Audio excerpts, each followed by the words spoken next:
This is Ian Lamont, author of Excel Basics in 30 Minutes. Today, the hard way and the easy way to format a spreadsheet with colors in Microsoft Excel for Mac so it's easier to work with.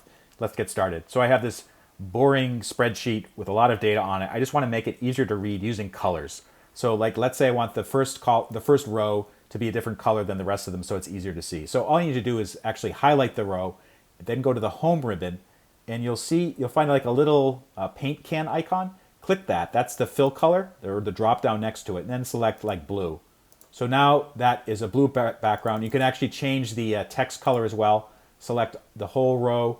There's also a font color drop down, so I'm going to make that white, and there you go. There's a slightly easier way to do it. You select a row, and then in the home ribbon, there are these these buttons that you can press that will instantly colorize the whole row, like I just did. The problem is if you have lots of rows or lots of columns, it'll take a long time to get through it. A much easier way to do this is basically highlight the cells that you want to be colored.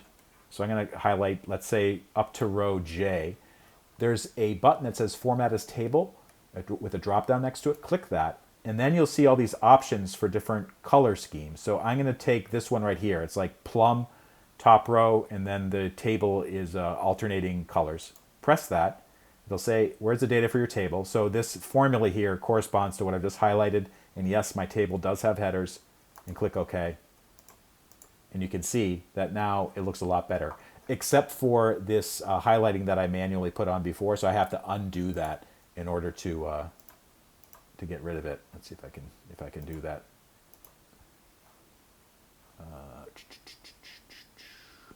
Just make it normal. Yep, so pressing normal makes it back normal again. I can do the same thing here.